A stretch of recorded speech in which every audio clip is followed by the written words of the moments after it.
Bismillahirrahmanirrahim. Assalamualaikum warahmatullahi wabarakatuh. Kita bermohon semoga rahmat Allah senantiasa dicurahkan dan melahirkan keberkahan-keberkahan terbaik yang diridhai Allah Subhanahu wa taala. Komen, like, and share. Like, subscribe, share, and comment. Syahadat menempati rukun pertama dalam ibadah, dalam Islam. Sepanjang sistem itu kemudian bisa kita manfaatkan untuk menghadirkan maslahat dalam kehidupan yang mendekatkan pada nilai keislaman, maka jadikan wasilah itu untuk membangun nilai keislaman yang lebih luas. Jika memang maslahatnya lebih besar, maka ikuti, karena kalau ditinggalkan madaratnya lebih banyak. Anda boleh tidak sepakat, kemudian Anda tidak memilih, itu hak Anda. Tapi persoalannya ketika Anda tidak memilih, maka orang liberal ikut memilih, orang sekuler ikut memilih, lesbi ikut pilih. Ketika mereka memilih suaranya lebih banyak, mereka yang megang kekuasaan. Ketika memegang kekuasaan, kebijakan dibuat. Ketika kebijakan dibuat, apa kemudian dampak selanjutnya? Bukankah ada gambaran dalam agama kita untuk taat pada pemimpin? Sekarang pemimpin Anda misalnya membuat kebijakan yang tidak benar.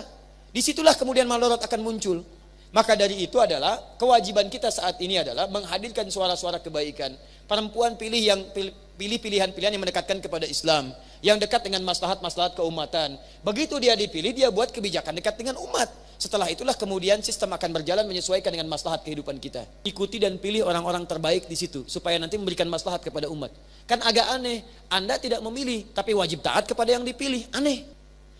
Anda tidak memilih tapi setelah terpilih wajib taat. Ya bagaimana Anda bisa tidak memilih yang terpilih orang yang buruk dan Anda menaati orang buruk? Itu kan maslahat, di situ tidak ada. Asyhadu an la ilaha illallah wa asyhadu anna Muhammadar Rasulullah.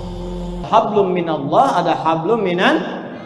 Mana dalil ayatnya? Ali Imran ayat 133 sampai 134. Siapa orang takwa yang disiapkan surga seluas langit dan bumi itu? Ternyata amalan pertamanya itu bukan sholat, bukan puasa, bukan zakat. Amalan pertamanya alladzina yunfiquna fis sarra'i wal kadhiminal ghaidha wal 'afina 'anil wallahu yuhibbul muhsinin. Amalan pertamanya ternyata dia punya sifat gemar berbagi. Jadi kalau orang sholatnya benar itu terhubung dengan Allahnya benar, itu pasti kata Quran punya sifat sosial yang tinggi. Jadi hablum minallah dengan hablum minan nas itu seimbang. Karena itu orang yang sholatnya benar sifat pertamanya tanha anil fahsya'i wal munkar. Nah, tanha anil fahsya'i wal munkar itu prakteknya kapan? Ketika kita berinteraksi sosial. Karena itu ada hadis di Sahih Al-Bukhari, riwayat sahabat Abu Hurairah radhiyallahu taala anhu, ada orang yang pernah terlihat, ingat ya, kalau Nabi sebutkan ini pasti akan terjadi. Dan mungkin sudah kejadian. Kata Nabi, ada orang yang datang di hari kiamat, ya'ti yaumal qiyamati bi sholatin, salatnya rajin. Jangankan fardu, sunnah dikerjakan. Wa siyamin, puasanya rajin. Wa zakatin, zakatnya rajin. Cuman sayang, ya'ti qad syatama hadza. Ternyata ketika di hari kiamat, dia pun datang dengan membawa banyak dosa, pernah saling mencela. Sekarang saya tanya zaman sekarang ada yang saling mencela? Banyak. Ketika dilihat orang yang saling mencela itu pernah sholat tidak?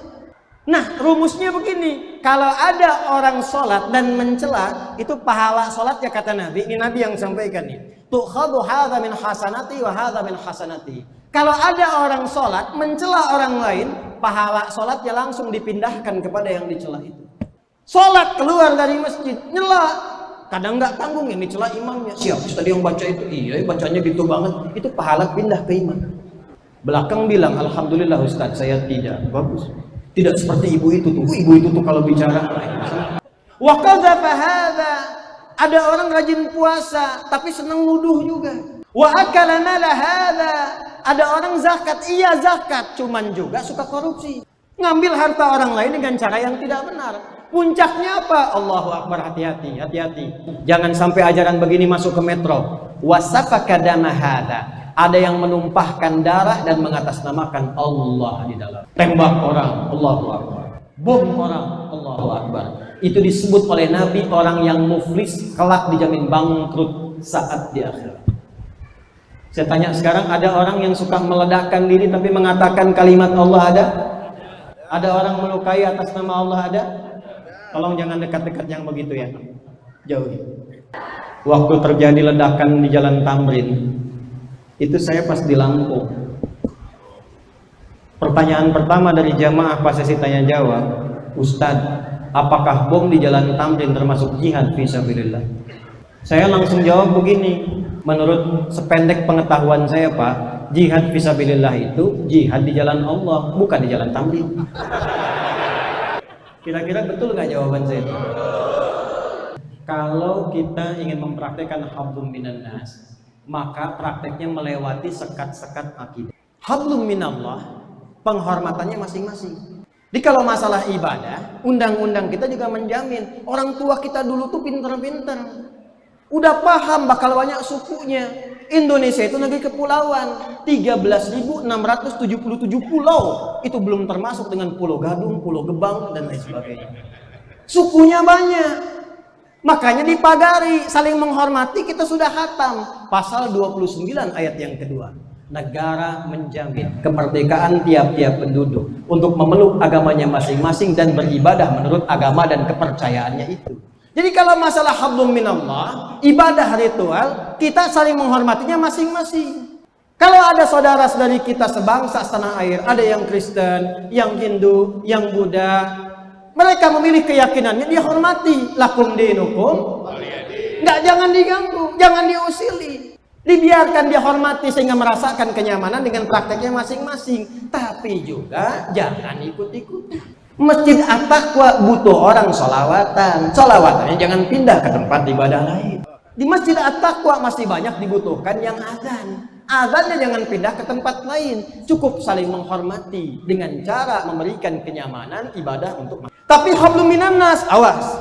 Jangan mempraktekkan hablum minan nas bahkan untuk orang Islam hanya dengan Islam saja, tidak. Mungkin di metro ada yang Kristen, ada yang Hindu, ada yang Buddha. Dalam praktek hablum minan nas, hubungan kemasyarakatan, hubungan sosial, rangkul satu dengan yang lain. Kerjasama makmurkan metro, kerjasama meningkatkan kebaikan-kebaikan, kesuksesan membangun kota ini. Kerjasama yang Muslim dengan yang Kristen, dengan yang Hindu, dengan yang Buddha, sepanjang aspeknya aspek sosial. Jangan Anda yang sok, yang lain sial. Makanya hadis-hadis terkait dengan interaksi sesama itu hadisnya indah sekali. Contoh begini, ini contoh ya, contoh nih. Kalau Anda masak masakan, baunya sampai ke tetangga, maka bagilah tetangga itu walaupun hanya hafal kuahnya. Tapi cara bacanya bukan dengan terjemahan. Anda masak opor ayam, Anda makan ayamnya, kuahnya Anda bagi tetangga. Tidak. Maksudnya Nabi udah tahu nih, ke depan mungkin ada yang masak kuah saja, ada yang punya bumbu saja, mungkin bumbunya opor, yang dimasak singkong. Bagi tetangga supaya tahu isinya singkong. Tapi pertanyaannya, apakah Nabi mengatakan kalau tetangga Anda hanya Muslim saja? Anda punya tetangga Kristen, Anda masak, bau sampai ke situ, jangan tunggu dia nanya. Harumnya, iya emang harum, cuman sayang ibu kafir. Gak boleh begitu. Sebelum minta, datang, ketuk pintunya. Assalamualaikum, selamat pagi, jawaban kan dibuka. Ada apa Pak? Ini saya ada sedikit rezeki lagi masak ini. Bapak baik sekali, terima kasih. Anda jawab, bukan baik, tapi Islam mengajarkan saya untuk berbagi. Hadis Nabi yang mengajarkan saya untuk berbagi. Besok dia ngembaliin panci, ke rumah datang, udah bisa salam, assalamualaikum tuh. Alhamdulillah. Kita buka, ibu, iya Pak, mau ngembaliin panci, iya, sekaligus nanya apakah hari ini hadis Nabi mengajarkan berbagi lagi? Masih ingat? Kalau ada tumbuhan merambat, buahnya sampai ke pekarangan tetangga, maka itu hakun mustarak, hak Anda dan hak tetangga. Anda punya pohon mangga, buahnya ke tetangga. Di tempat Anda ada, tempat tetangga ada. Jangan biarkan tetangga hanya melihat tumbuhan dan daunnya saja. Sebelum itu matang betul, terangkan ke tetangga. Pak, iya, itu ada pohon mangga. Saya tahu punya Bapak kan? Iya betul. Cuma yang buah bagian ke tempat Bapak, itu milik Bapak. Kok bisa begitu? Aturan siapa? Nabi yang mengajarkan. Di Islam jangan cuman Bapak, cuman lihat pohonnya dapat sampahnya. Begitu lihat mangganya milik Bapak. Cuman kan kadang nggak banyak orang tahu hukum itu berlaku untuk pohon saja. Kadang-kadang celakanya besok-besok ayam Anda main ke tempat. Dia nggak tahu hukumnya, cuman buat pohon aja. Enak banget Pak ayam jago Bapak itu. Kok Bapak bisa sembelih begitu? Kan hadis Nabi. Jadi ini syarat yang pertama ya. Siap meningkatkan iman? Siap meningkatkan takwa? Datangi, sapa, salam, senyum, curhat, ya. Curhatnya kalau punya masalah langsung. Yusuf ayat 86, innama ashku bathni wa khudni ila, curhat sama Allah. Nah, Allah memberikan eksekusi salah satunya apa? Lewat ulil amri. Ya ayyuhalladzina amanu athi'ullaha wa athi'ur rasula wa ulil amri minkum. Makanya kalau ada ulil amri ke masjid boleh curhat. Jangan dicurhatkan di media sosial. Nggak nyangka ya, nyangka. Kalau di depan macet, konsultasikan kepada yang punya kewenangan. Jangan dibikin status. Ceplik, metro macet hari ini. Emang kenapa? Nggak jadi solusi. Jelas? Kenali siapa yang datang, saling mengenal, saling berikan solusi. Ketika Nabi Muhammad ditanya tentang Islam oleh malaikat Jibril, mal Islam, apa itu esensi Islam? Apa itu ibadah dalam Islam? Apa pokok dalam Islam? Kata Nabi, jawaban pertama, antashhada an la ilaha illallah wa anna Muhammad Rasulullah. Kamu harus menetapkan, bersaksi, berkomitmen bahwa tidak ada Tuhan selain Allah. Yang layak disembah hanya Allah saja. Dan cara menyembahnya mengikuti tuntunan Nabi Muhammad SAW. Makanya ibadah pertama kita itu syahadat. Penguat hanya Islam yang benar, hanya Allah Tuhan yang benar. Yang lain kita tidak akui sebagai Tuhan. Tidak ada Tuhan selain Allah, tidak ada agama selain Islam. Ketika Anda mengatakan itu, undang-undang menjamin. Jadi sebetulnya kalau ada orang yang menyoal Anda, nggak boleh itu keyakinan begitu. Itu intoleran, dia sedang melanggar undang-undang. Dan keyakinan kita ini bukan hanya dikuatkan oleh ayat-ayat Al-Quran, tapi juga dijamin oleh undang-undang. Apa kemudian pasalnya? Satu, dasarnya Pancasila. Sila yang pertama, ketuhanan yang Maha Esa. Nah, dalam memahami ketuhanan yang Maha Esa ini, maka rumusannya lihat di undang-undang dasarnya. Pasal 29, ayat 1. Negara berdasar atas ketuhanan yang Maha Esa.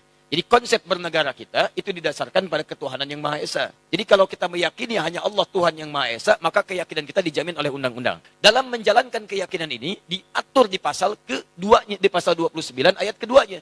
Di dalam memahami pasal 29 ayat 1, terjemahannya adalah, cara memahaminya pasal 29 ayat 2. Negara menjamin kemerdekaan tiap-tiap penduduk untuk memeluk agamanya masing-masing dan beribadah menurut agama dan kepercayaannya itu. Jadi sebetulnya itu keyakinan standar setiap pemeluk agama. Itu indah sekali. Indah dalam Islam itu. La ikraha fid din. Tapi kita pun tidak boleh mengikutkan keyakinan kita pada keyakinan orang lain. Dan itu sebetulnya standar dalam keyakinan beragama. Ini wilayah keyakinan. Jadi dalam Islam kita punya keyakinan yang paling benar Islam. Makanya kita bersyahadat memutuskan masuk Islam. Non-Muslim dia punya keyakinan. Yang benar menurut dia adalah kepercayaan dia. Makanya dia memutuskan mengambil keyakinan dia. Jadi wajar kalau kita mengatakan misalnya, ini Islam yang paling benar. Sebagai Muslim wajar. Aneh kalau ada yang mengatakan, katanya yakin Islam yang benar. Tapi mengakui ada yang lain selain Islam. Itu aneh. Makanya dalam teori ini tidak berlaku hukum pluralisme. Gak berlaku. Pluralisme itu pemikiran yang aneh. Ya, semua agama benar. Mengantarkan kemudian kepada Tuhan yang sama. Cuma caranya beda-beda. Jadi dari semua yang benar itu, mana yang paling benar? Sebagai seorang Muslim, kita meyakini bahwa hanya Islam yang benar. Seperti non-Muslim meyakini kepercayaan dia yang paling benar. Itu urusan masing-masing. Tapi kita sebagai Muslim meyakini bahwa Islam yang benar. Hadanallahu iyyakum ila dinil haq. Billahi taufiq wa hidayah. Assalamualaikum warahmatullahi wabarakatuh. Takbir. Takbir. Takbir.